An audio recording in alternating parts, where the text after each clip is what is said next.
right, welcome in to a new episode. I don't know what episode this is right now. Does it matter? It does not matter because the Kansas Jayhawks are national champions. And wow, I would like to start off by saying I think that, you know, a small fraction of credit should go to the Glue guys. The first season, we start this off, Right.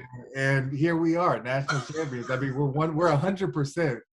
So far with the Glue guys. So I want to start off and say that. I mean, do you think that we're going to be able to like get on the team plane now and fly to every single game next year? I mean, you know what I mean? Like, you know, because you understand if there is a correlation in any way, shape, or form, then people are going to finance this show moving forward. Yeah, I mean, I'll say this. If we come out and we do this show again next year, which we'll see. We'll see. I hope we get a chance to, but it was fun this year. If we do decide to do this again next year and they go on and win again, then I think it's just a lot. I mean, 2 for 2, right? That's just, I mean, guarantee. Yeah. We sign the lifetime contract that Coach Self has, and then we go ahead and go on with this until we can't anymore. Well, one other thing too is that, you know, we probably should.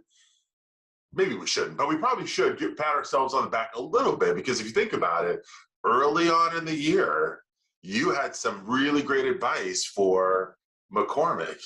And if you think about it now, over the course of the season, you know, he continued to get better, utilized some of that advice that you gave him that was then put, the coaches heard and saw and told him directly. So, you know, I mean, he was a big part of this. I brought my 33 jersey out for him because there you go, right? Right here. I mean, he balled out. And he did ball out. I will say, there were, I think, 2 or 3 seals that he had where I hadn't seen him do that for most of the year, and all of a sudden he did it. And those were, he was playing. I mean, everything he could possibly be doing well, he just did. He was just doing everything well. So yeah, I like that you started off by, you know, bringing him up, because what a performance. We'll get into the game a little later, but yes, you know, it's very cool that we were able to have, you know, some of the coaches on, some of the current players,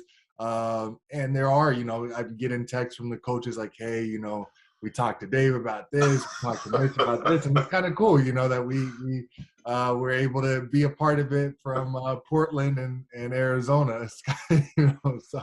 Yeah, but wait a second, we're not getting paid the salaries that these guys are for it. I know. We know what we need a better agent, because this is ridiculous. Because they didn't even send me a T-shirt or nothing. I mean, come on now, right? Nothing. But man, I mean, let's. We don't have any guests today. We're starting this. We're finishing how we started this season off. Just you and I, and you know, I want to, you know, get into it. I really don't have anything set for us to talk about, but obviously there's the big thing that happened this past week, which was that we won our 6th national championship. They kept saying that we had 3 on TV, which I guess they don't count the first 2, but we do have 6. I can even see on this jersey. This jersey is actually kind of cool. You can see we had all the championships. Yeah. We got to add 2022 now. Yeah, I guess the Roaring 20s don't count for this. But man, what a tournament! What a season! I mean, just to be able to follow them from the beginning, and I've said this before. I haven't had a chance to do that. Oh, are you getting that? I heard that. Oh, yeah. You know, you would think that by the time we've done this many shows as we've done, that you would have your phone on silent. I mean, come on. If this is the very first show and you're like, oh, man, I'm sorry, I have to realize this. I can't even see you anymore. Hold on. Where you at? There you are. I'm here. I'm here. Come on now. This is the amateur hour. Let's go. They just won a national Anyway, championship. You got bones going up. Wait, I'm waiting for the dog to start barking. Where's the dog at? I know the Next. dog's about to come. I think we got the gardeners coming pretty soon. Yeah, see, that's what I'm saying. We're just throwing everything to caution right here. It's the win. All right. Let's go. So back to what I was saying. I mean, this was one of the first times that we had a chance to follow this team, and especially from start to finish, watching every game. And what a roller coaster as a fan. I mean, as a player, you experience those ups and downs and stuff. Yeah. You always just focus task at hand. As a fan, I mean, if you were to have, taken a poll after, let's say, the Kentucky game or after, the TCU game and stuff, I mean, you would have thought I would have guessed that even the diehard Kansas fans would have not put their money on Kansas winning the national championship. I mean, we had Joe on. We had the from the stand segment where you had a few diehard fans come on. Yeah. I bet you they wouldn't even have thought that. And that's what's so crazy about this and so unbelievable about this team was not only did they turn it around, and yes, a lot of things opened up their way. I mean, you go through the Big 12, you get the number 1 seed. We get a region that we're happy with. There's a few teams that are a little scary. A little scary. Maybe Iowa, maybe Auburn, Wisconsin and stuff. They all lose. Yeah. We don't see one of them. And then, and then we get back to the Final Four, and maybe, Villanova's coming on the other end. You got Arizona and stuff. You get Villanova. They're missing, one of their players. They just aren't up to it, handle business. Then you get to the final game, and you got North Carolina, an 8 seed, who've made an improbable run. They just had this crazy game against Duke, and you get them in the national championship game, and you handle business. And I think that, a lot could be said about, how doors opened up. But you got to give a lot of credit to this team for stepping through every single one of them. I mean, they took full advantage of every opportunity all the way down to the end. And I'll say, as the season went along and as that tournament went along, more and more pressure that was not there before. Because like I said, if you would have pulled after the TCU game, nobody would have. If you would have said, hey, would you be happy with a Final Four or something? Everybody would be like, yes, we will take it. And then all of a sudden it was like game by game, it grew more and more and more until you get to that championship game against North Carolina. And it's like at an all-time high. I mean, everybody's like, this is the perfect opportunity to add, another banner. And all of a sudden they come out in the first half, they're down 15. I mean, it's such a crazy dynamic because you had all the pressure on us and zero pressure. If you think about North Carolina's journey to the championship, almost, they beat Baylor. They just beat and ruined Coach K's final home game. And then they get to face Coach K again in the Final Four and beat him again. I mean, that's a championship in itself for most North Carolina fans. I was texting with, Alex, my best friend, and we were talking about it. And, their coach, Hubert, we were like, man, this guy has, in his first year, become like the GOAT, and now he has a chance to win a national championship, which really we were saying, beforehand, there's like nothing to lose for him. Like if he wins it, he just adds another level. If not, he's already at that level. And then all of a sudden at halftime, they're up 15 and the whole script just flipped. Now all the pressure is on North Carolina. You cannot blow that lead. They have it in the bag and stuff. And Kansas, it's like, all right, well, biggest deficit, it hasn't been done before, and stuff. Like it looked like the pressure just flipped. And Kansas took advantage of it. UNC kind of peed down their leg a little bit in the second half and gave up the biggest comeback to a team, and Kansas goes on to win the national championship. So what are your what are your thoughts? I mean, that final game was something. You think about all the twists and turns. You come out, I think 7-0 run to start the game, and then it goes downhill, and then the amazing comeback. What were your thoughts? What did you think of this Final Four weekend, and ultimately the game that secured the national championship? So, boy, I can tell you're excited, man. You just went on 10 minutes. Boy, I know. There was was there a question in there? No question. I told you. You did ask me a question. I have nothing planned. I remember now. There's nothing. We're just talking today, so I just figured, we just talk through an episode up and get it out. Hey, listen, I get the excitement about it, and you're right. There was lots of points that you talked about that were spot on in the sense that we're dealing with a team that has gone through a lot of these ups and downs, but I think that's pretty common with any team. And whenever it's when you're a fan, fans look at every down and they exemplify it. Like they make a loss like, oh, we're the worst team in the whole world. We'll never ever win another game. And then when they have a pretty decent win, it's like, we're unbeatable. No one can stop us. And so it's like those high highs and those low lows. And as a player, you just focus on the next game.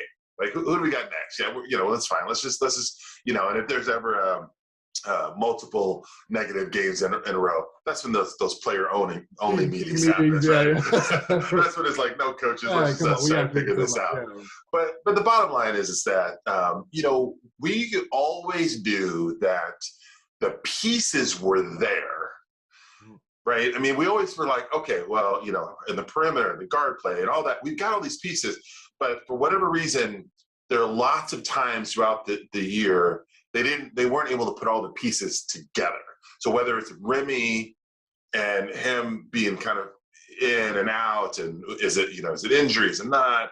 And McCormack, is he hurt? Is he not? And then you had the COVID, and then you had, remember we had an episode, which big, right? Yeah. We started talking about that. Is it gonna, are we going now with Mitch? And Mitch is gonna start a few games. It's like, there are all these pieces that were all around. And for the best part of all of it is that all of those pieces all clicked at the exact right time. Like you couldn't write the journey any better because of the fact that the puppet master, self was just like, okay, all right, let's mix in a little bit of this and mix in a little bit of that. And then at the end, they get this national championship. I will say about the actual run in the NCAA, I kind of liken it to, and this better than anybody, like the main event, right? And for poker, right? We had an episode about, is it luck or is not luck? The one thing is that KU they did what they needed to do and they just kind of advanced. Who's in front of them, that's not them. They don't have any, decision on that. But they did run into some luck along the way. Just like, with poker, you have to get lucky sometimes, right? In order to ultimately if you're going to get to the end and get a ring. So, so they got lucky along the way, but they did what they needed to do when they needed to do it. All cylinders were firing. And it was a really fun, it was a really fun year, and obviously a really fun tournament as well.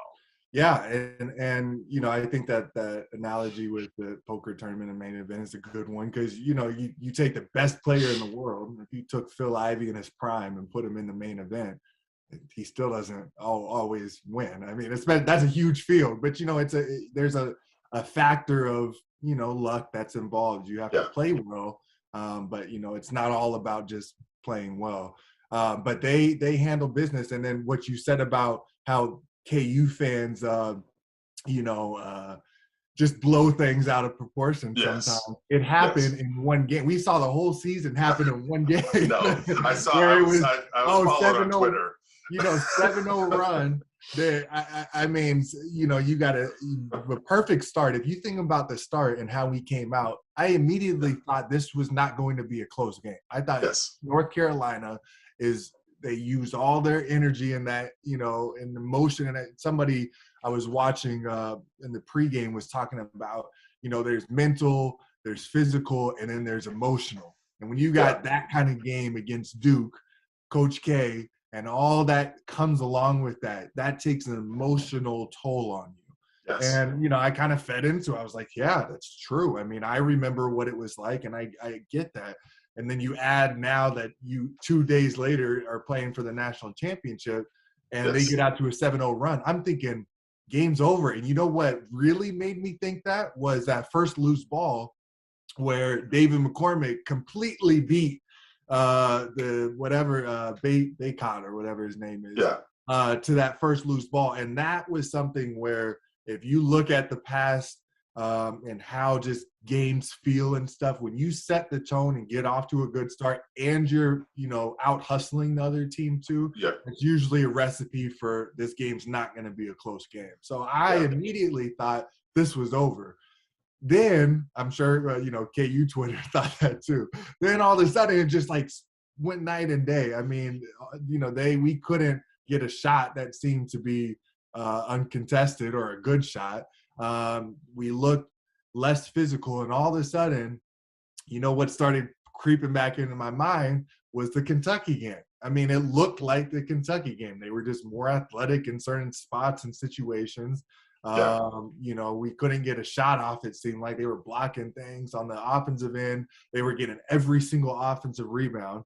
What a crazy stat this is, that we got out rebounded by 20 rebounds. It was 20 rebounds, 55 to 35 on the boards, which I've never seen or heard of in a national championship game, and we won. It's so went but in that, a lot, you know, it came in that first half when they went on that run, and then you get to halftime, and I log on to Twitter. I open my phone and get on to Twitter, and who would think that we were down, you know, 30 points? I mean, like that. I was over. It was zero chance. I mean, I put out a tweet, like, you know, a little rah encouragement tweet, where I truly believe that there was a chance at a comeback. But, you know, I was trying to be the positive side of things, and I'm getting people replying like, "Oh, you know, you're smoking crack. This is crazy. They have no chance." And then, you know, halftime adjustments, and they come out. But I just thought it was funny that all, you know, what you see throughout a season was pretty much, you know, coming in one 40-minute game. Well, the thing is too, is that it, you know, throughout a season, like we said, fans are high, fans are low.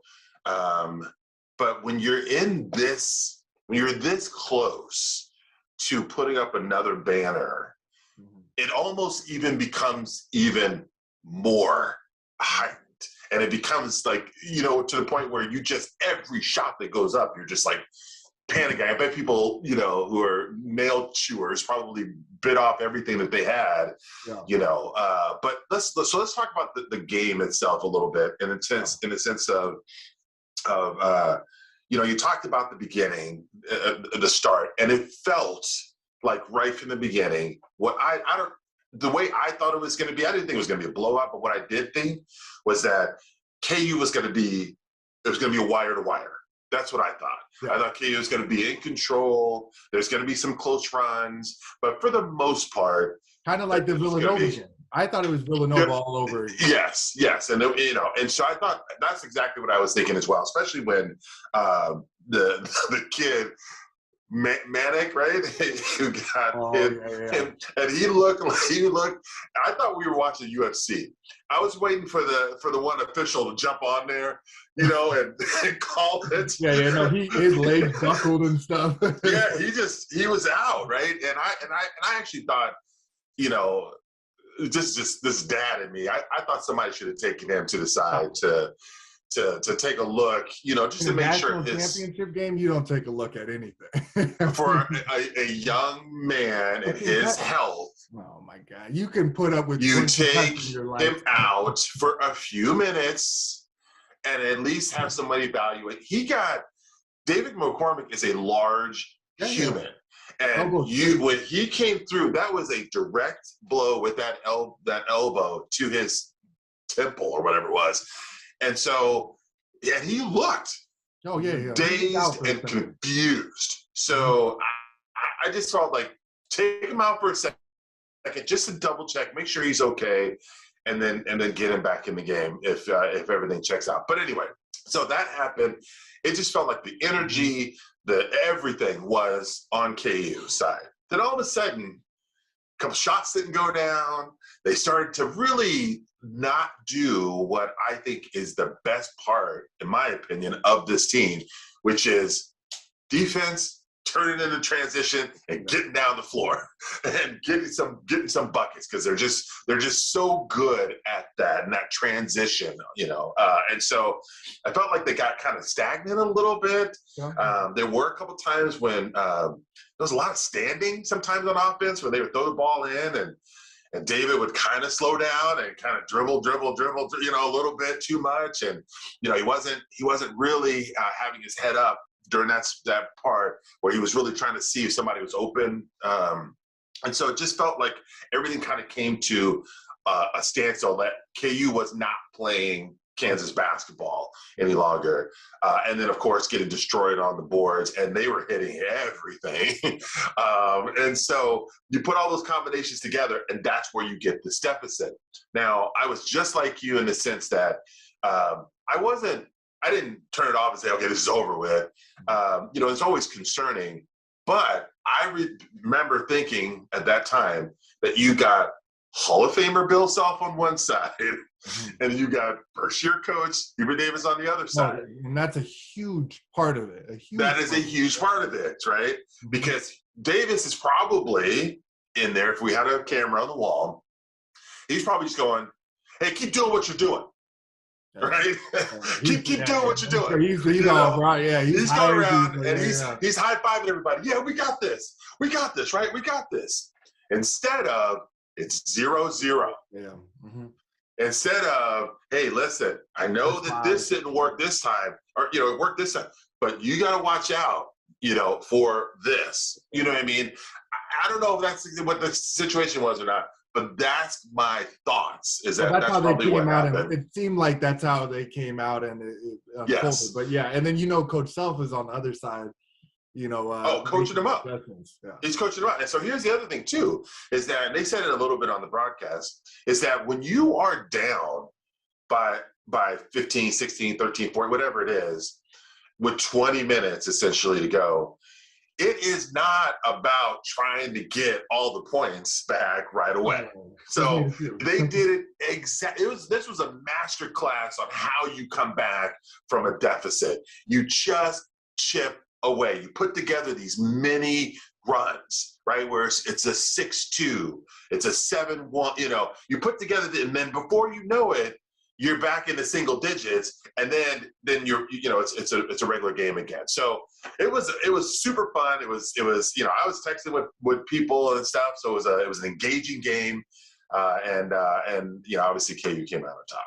Yeah, I mean, I think that you nailed it with the halftime. I think halftime is underrated on how big of an impact coaches have in that. That's when all the coaching and the adjustments start to have, because that's when you get everybody in one room for a long period of time to talk through things and stuff. It's just a super extended timeout, and when you have Coach Self, and that's, why I tweeted what I did, you have to trust that there were clear adjustments that needed to be made. And you have to understand that he sees all those things, and he's able to, get that to the team. And then, they just, their comeback was unbelievable. It could have been, the start was perfect. Everything. The one thing that's even crazier about it is all the missed free throws. If you make those free throws, I mean, they flipped it so quick. They could have been up 10 in the first 10 minutes, the way, just by making free throws, and, I mean, it was really incredible to see that. And, I think a lot of props go to Coach Self, a lot to the players. It sounds like they, had a little bit of gut check at halftime. But I think that you saw the second half, that pressure just completely flipped from Kansas playing free, and then, North Carolina feeling like, oh, we're letting this opportunity slip away. That is a major opportunity. You don't go up 15 at halftime of a national championship game and lose that. And I saw some stat that said, like, the times that North Carolina was up 15 or more, they were like 160 something and zero. They hadn't lost. and then the Wow. one loss comes in the national championship game where you out rebounded. I can't out rebounded team 55-35. They had 25 offensive rebounds, I think it was, almost as many offensive rebounds as Kansas had total The rebounds, total, yes. and lose the game.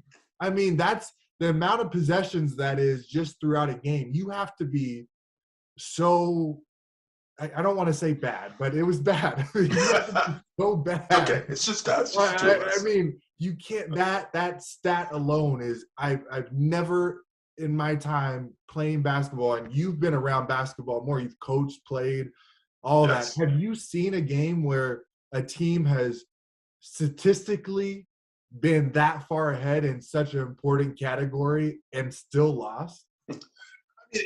It happens, yes, but it's an anomaly for sure. And I can tell you that, that's usually one of those stats lines that if you circle it and you realize if you get out rebounded, especially on the offensive end, because that means it equals more possessions, you're probably going to lose.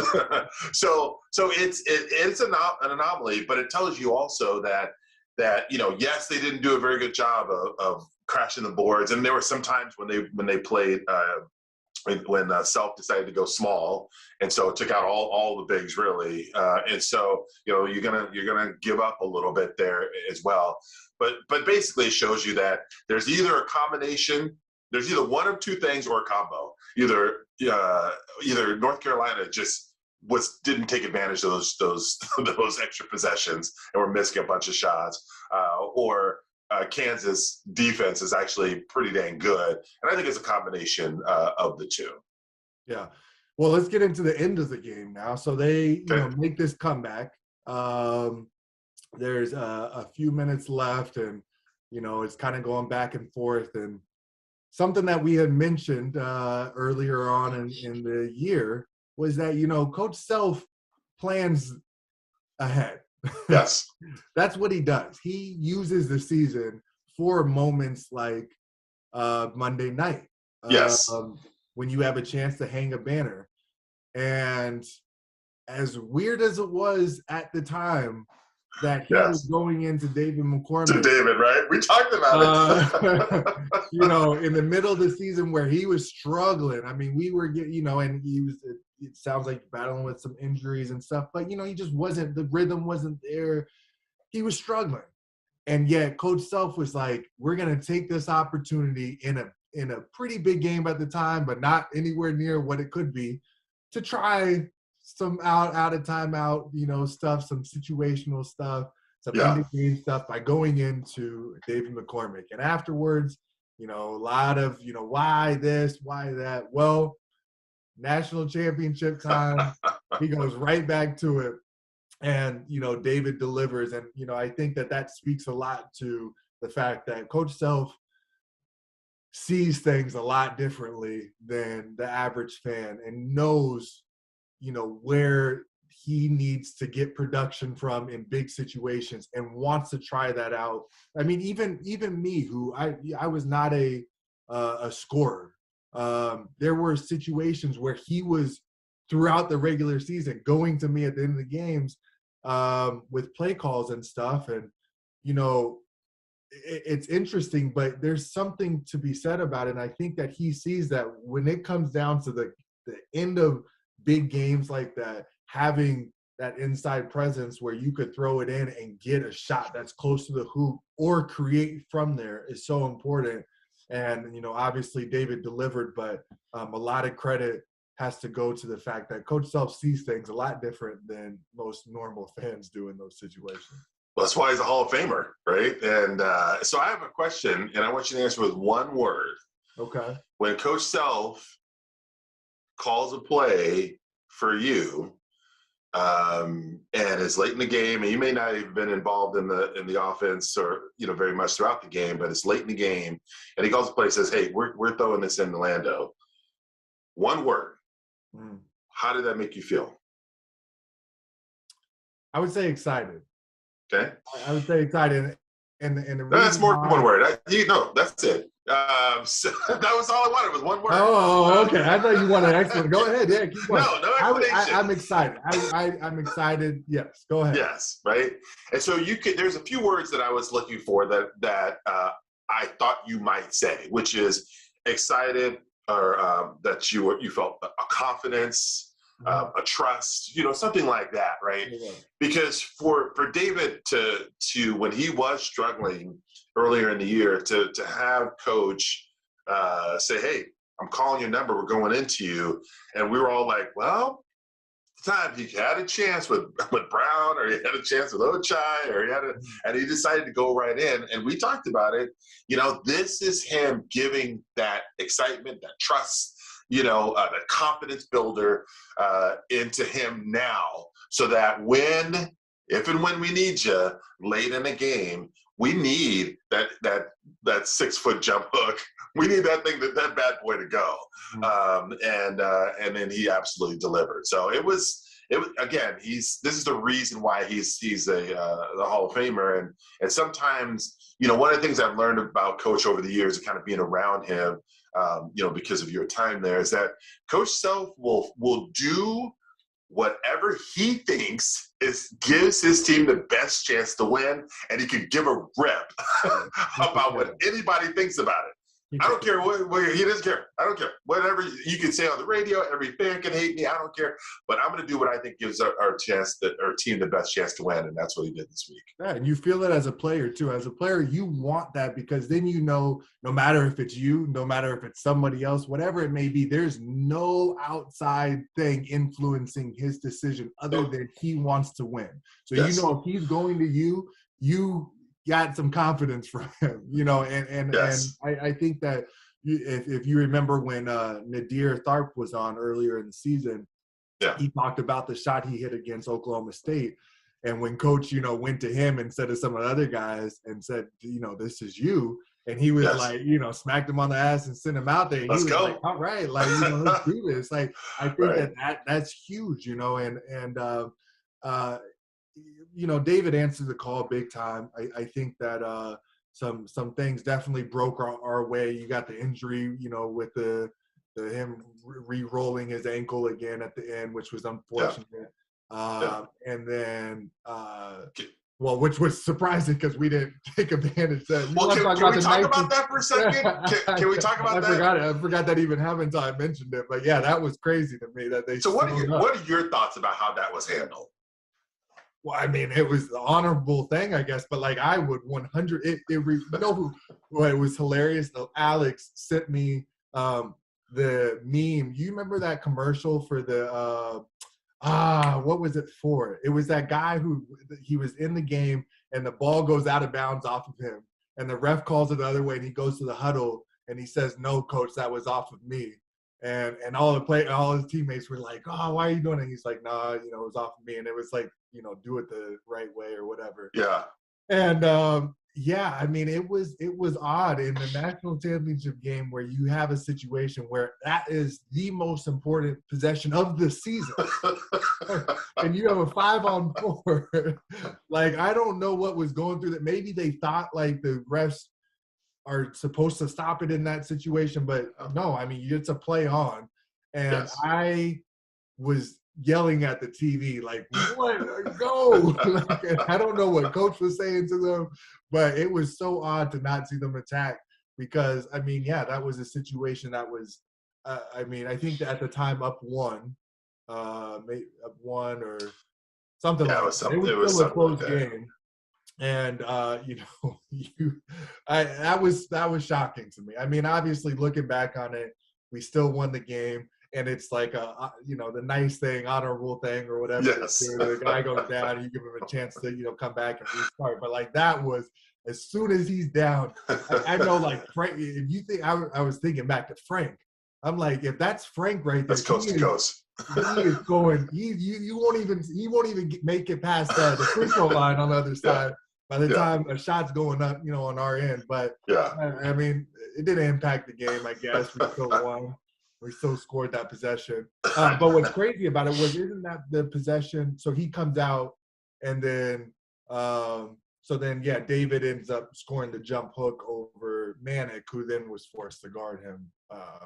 But yeah, no, I thought that was great. I don't know what you thought, but that was pretty crazy to me. Yeah. I mean, I was absolutely yelling at the screen, and I was like, I don't understand why they weren't attacking. I mean, you have to think about it.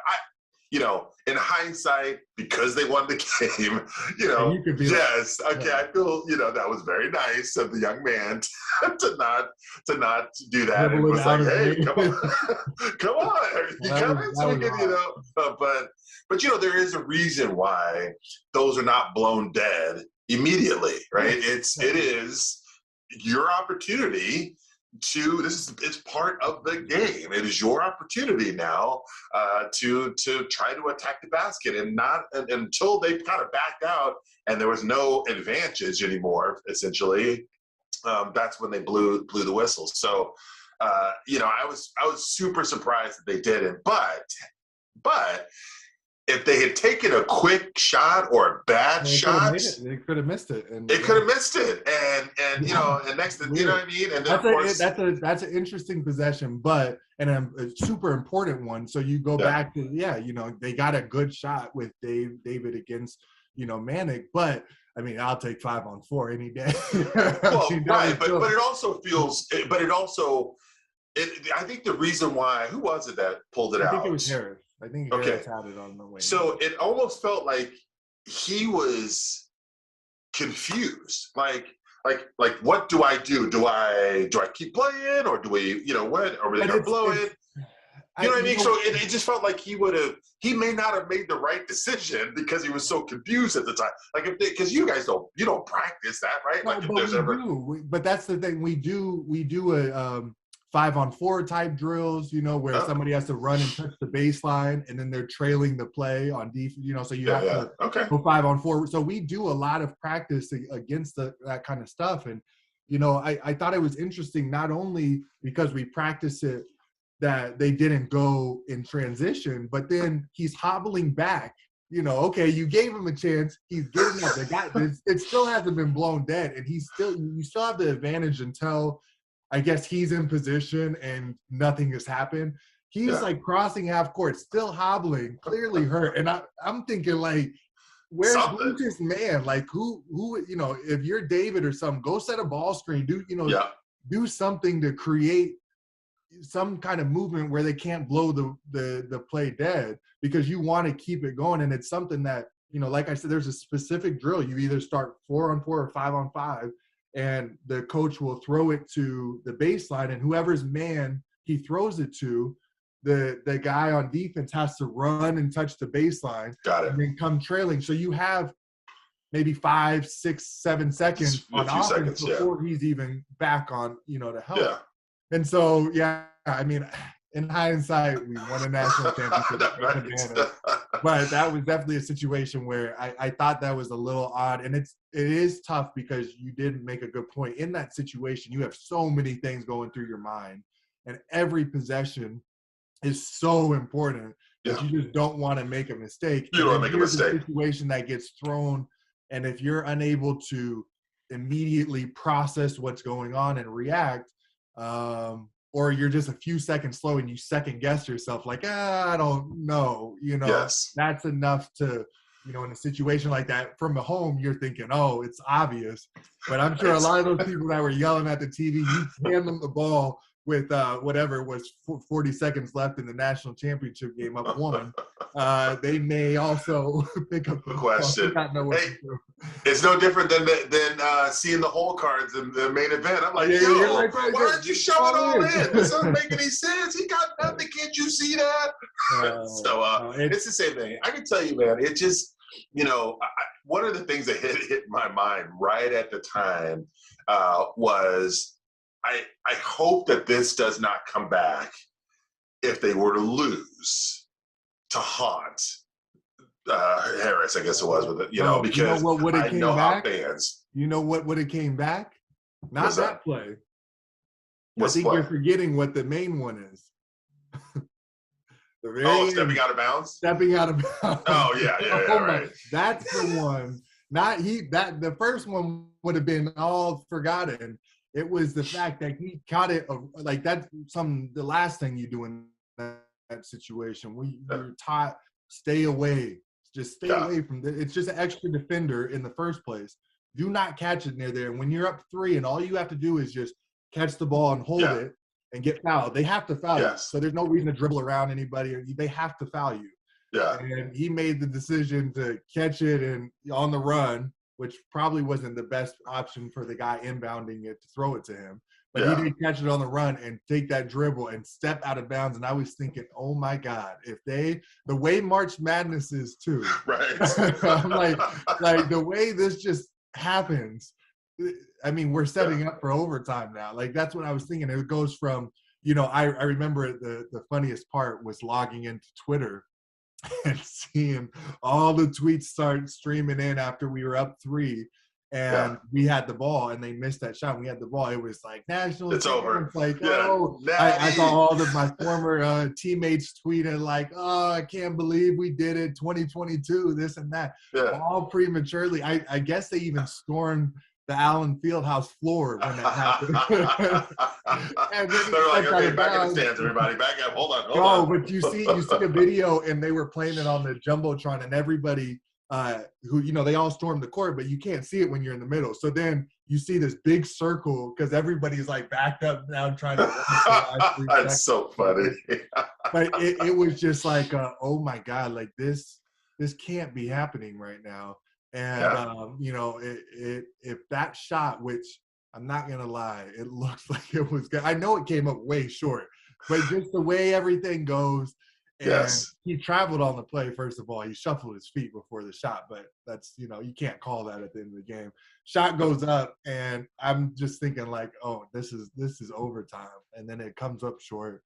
And thankfully, just like my over-the-back call against Oklahoma. Thankfully for Harris, that will be forgotten. Because, nobody's like, oh my God, you remember that time you went over the back? Like that. I'm probably the only one who remembers that even happened. Well, except for your dad, who was having a heart attack. Yeah, well, we had the Lucas family. I'm sitting there like, oh my God, please. If a kid ever needs to miss a shot, a free throw, it's today, right now. So I'm sure his family was feeling the same way. Oh my God! In the national championship game, I mean, that is that's huge. But yeah, they got it done. Coach Self gets his second national championship, and one thing that I will say, there was a lot of feeling, as we talked about last episode with Elijah. Of I was hurting going into the Final Four, and that was tough, seeing the Elite Eight, game, and then them making a Final Four and all that stuff. What I realized was it was tough because it was that game. It was that Elite Eight game. Yeah, the Elite Eight, It was the Elite Eight to the Final Four that was completely haunting me because of those final 2 years and the teams we had. And I noticed as we got past that, it was just like, it was easier. I went back to the fan mode. I went back to excited. A lot of that feeling of that sucks, went away. And then what I'll say is after the national championship game, there were videos of, the coaches and stuff going up to the players that were there and talking with them and stuff. And, and you could see the excitement of the players that were there.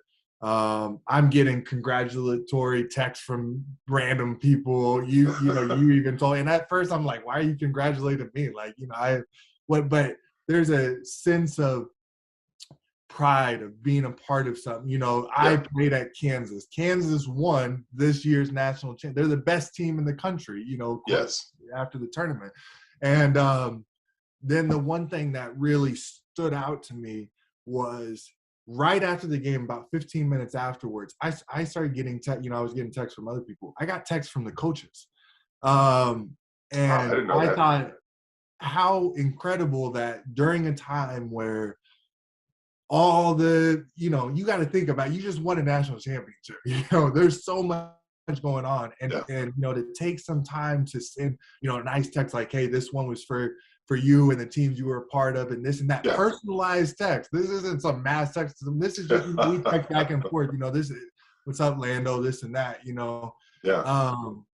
That meant a lot, because you got to think there's not very many programs out there.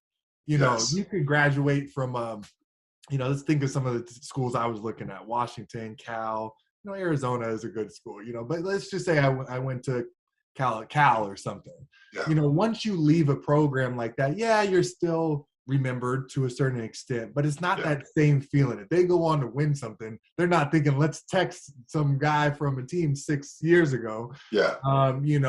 And I think that speaks a lot to just that feeling of being a Jayhawk and what it means to be a part of it. And if you win and you're on that current team, it's not about you, it's about everybody. And if you aren't on that current team, everyone's connected. It's just like everything you do when you're there and everything that happens when you're not there is all the same, because you were a part of it. You are a Jayhawk, and so I think that meant a lot, and it meant more than I was feeling going into the Final Four, and then coming out of it with the championship. I was able to say, I was a part of some really good teams, some great teams that, should have and could have won it all. It didn't shake out right, but this team, it did, and they got it done. Great for them and great for the program that I was a part of to get that championship. So what? First of all, your decision, which was your decision to go to Kansas. At the time was very scary. I know that because of the unknown of what it would be like to be at a blue blood like a Kansas. But it has truly turned out to have been one of the best decisions, of your life, because of, how much that program cares for its players. And we see that even the fact that, with the glue guys, we had current coaches on, and we have current players come in and talk. And that's all because of your relationship. They didn't do it because of me. They did it because of your relationship with that program. And the reason why I texted congrats to you, and you're like, well, I didn't do anything. I didn't pick up the ball, is because you have to remember, those Elite Eight teams that you guys had, that you won 30-some games with, those were highly visible teams. You were the number one overall ranked going into the tournament a couple times. And so when you've got a kid who's trying to decide on where to go, and they are seeing the success that you had with the teams you were on, and they say, I want to have and feel some of that success. Yes, the one, the game in the Elite Eight, that's one game out of the 38 that you played or whatever that year. But they want to feel the overall success that you had. So that's why I say this victory is also yours, because those same kids may have decided to go somewhere else. You know what I mean? And so this is all this, and you're deciding to go there was because you saw the Twins there. So if you guys had won it, it was because the Twins had, you know what I'm saying? It's like these things are part of and intertwined. And so, yes, you should be happy, and you should be thankful for your contribution to this program. And everybody, the fans, coaches, random people I see on the street, if I have a Kansas thing on, you do feel that as a former player. So it is awesome.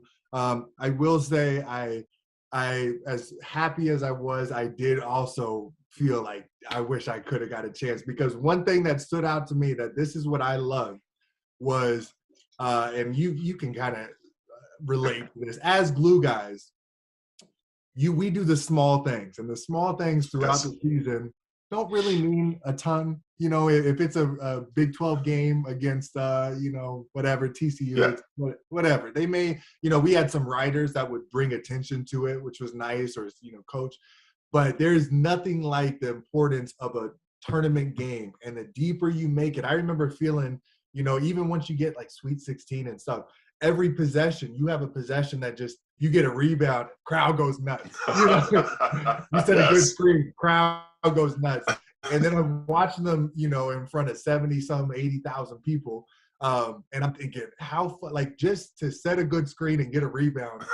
You know, like you're thinking like that is because it is so important, you know, and I think that's what's fun, playing in those competitive things. But you know, I'm so happy for this team, for you know, Coach Self. I mean, if you think about this year with him losing his dad, you know, earlier on, and then the ups and downs this team has come through, and maybe even in his mind, you know, I think that he had a lot of faith in this team, but who knows where he was at, you know, thinking this could be a team to have a chance to cut down the nets and add another banner. And for them to come together like they did, and like you said, all the pieces came together. We were having conversations, hey, would you rather Remy or David or this and that? It was It was everything. They all contributed. Everything not only came together as a team, but it came together outside of the team with the path. And it had to feel like for him there was a hand in this, you know, and have it happened the same year that his dad, you know, passed away. I know that felt good to him. And, you know, I just think it's an awesome year, awesome story. I know Kansas fans are going to be ecstatic for the, you know, for the foreseeable future, because, you know, what a year, what a season. There were so many fun games you could look back on. And, you know, I think it's not only awesome as a fan and former player, but, you know, to be able to do this podcast, you know, with you and have this be the year that they go on to win the national championship. I mean, it's just craziness, but it's been a fun year for sure. Yeah, it really has. And just like you, this is since you being there, this is the first time I really, really watched, you know, every game and stuff like that. I mean, I literally, during your time there, was rearranging work schedules so I could make sure I was in front of the screen in time to be able to watch the game. And so to kind of see this season progress like it did has been really, really fun for me. But I would say that I have an idea for some off-season programming. Okay, hit us. So this year's team, I think we should do a player-by-player breakdown of how they would fare against the 2017 team. Oh, you're saying like, right? Your team versus this year's team. If you guys played, I think that'd be kind of interesting. Wait, you're saying as a different off-season one or right now? No, not right now. I'm saying as a different off-season programming. So yeah, no, not right now. I'm saying if we want to bring together where we go, hey, what's fun. I'll tell you one thing. I'm telling you one thing. David was a great player. He's not scoring anywhere. I know, but then at the time, because I knew that you could shoot, but that wasn't your role there. So David now, he's hitting that top of the key shot on the regular. I just said he's not scoring. I didn't say I need to make any shots. I'm just saying. I mean, I guess you're. All right. So let's save it Let's use this. Caleb Swanigan had to go out and shoot all the way threes to score. He's not scoring. Every time right now, Stone or whatever his name is. The little, you know, couple dribbles to a jump hook. It's not happening. That's not happening. Right. He'll juke you. He'll come back with the left. I'm telling you, you better watch out for David, man. Hey, you know, David I thought he should have won the player, the Final Four MVP. I thought he deserved it. Ochai has been fantastic all season, but the things he did impact. If he doesn't play the way he did, just like if Remy doesn't play the way Remy did in those second weekend games, that we don't make it. We don't win a national championship if it wasn't for those things. But with that being said, I don't care. The position he's getting, the shots he's getting, that's what I took pride in. If you ask any one of those coaches, they'll agree, because that's all I thought about is, do not give me one bit of help. This guy is not scoring tonight. And I'm going to take it personally. I would love to do that. Let's just do, and we could even do it with other teams that you weren't on. I'm curious, the matchup between the 16 and 17 team. Who would you take? 16, 17. Which one would you rather have, first of all? Because I think the 16 team with Perry and Wayne, I mean, add a more veteran, me, Frank, Devontae, and you add Josh and, more veteran speed. But Perry and Wayne were a huge part of that team that ultimately should have, if not for a bad call, beat the eventual national winner. Yeah, no question. No question. I'm just saying, we could do all those. We could go, we'll see. Because this show, and for the listeners, if you're still listening, I know we're an hour into this just talking. If you're still listening, first of all, we appreciate you throughout this whole year. We appreciate you. And, this was something that I was approached, by the Field of 68 to do. And I brought you along, and we said, hey, let's give it a try. And we've had some fun doing it. So, where we go from here as far as, with the show, off-season stuff, next season and stuff, that's a lot based off of our listeners and what they want, and we can do whatever. But I will say I had a blast.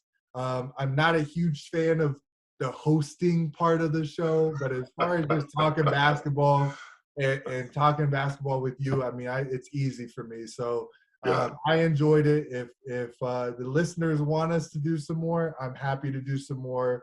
I know Coach Self said that he wanted to come on an episode after the season, so we could do that. But I mean, there's so much going on, and this season's been exhausting. I mean, I'm ready for a vacation. When do we get to go and have our little off season now? I mean, this is the time we go down to like Maui or. Can we do? Well, we could, if we do the show from Maui, then we just write off all the travel. Yeah, that's true. I don't know why I said Maui too. I don't even want to go to Maui. Mexico. Go to Mexico. Well, I think that basketball, in my opinion, is very similar to any of the other sports, where it's kind of almost year round. Because then you start talking about drafts and the NBA draft. You start talking about recruiting, and maybe we do more. We just lessen how much. I don't know. Maybe you do once a month or something like that, where we can just jump on. It's kind of the state of whatever, just kind of chat about things. But then having Self on would obviously be a huge boost, so that we can pick his brain on something. Because I would love to ask him some questions about, well, what were you thinking when, kind of things, as well. So we'll get some stuff set up, and hopefully this will not be the last episode of this season, and we come back and we make some more content. But I want to wrap things up, because we are at an hour now. Okay. We are celebrating the national champion. It's crazy. I still can't believe it, but national champions 2022. It's an awesome week. Now you got Tiger playing in the Masters. Right. Too. I mean, that's starting tomorrow. I am so excited for that. I never would have thought he would have came back and played. So what a week. I'm excited. Not only did my Jayhawks win, but some golf to watch. We got UFC.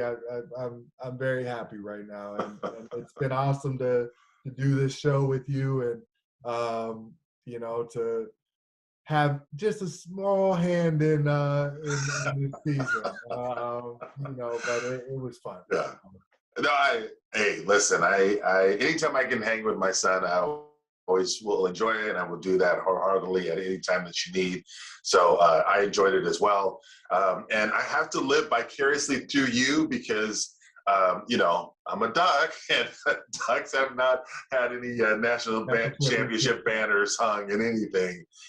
That's super important to me. So I'll just like I said on Facebook, Kansas is my adoptive team. So I kind of feel like a stepfather. What you need to get back on Twitter. I don't even have Facebook. You gotta get back on Twitter. Twitter, yeah, I guess I could.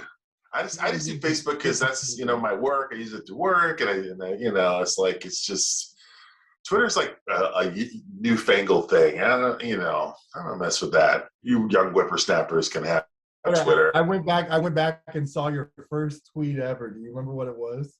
I don't even remember. What did it say? What did I say? I wish I could remember it word for word. It was something like, "Hello, Twitterverse. I have arrived," or something like that.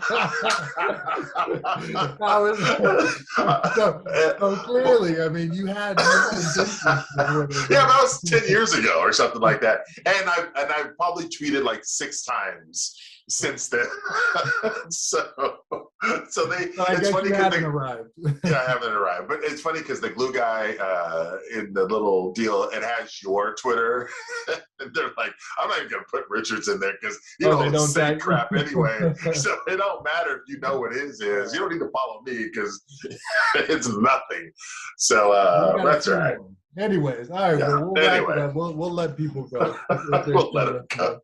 Congratulations, everybody! Yes. That's awesome. That is awesome. What a year! What a season! Enjoy this week. Be safe, Lawrence. Yes. If you're out there. I know it's going crazy. I'm sure they'll have lots of celebrations going on for the foreseeable future. But enjoy it all.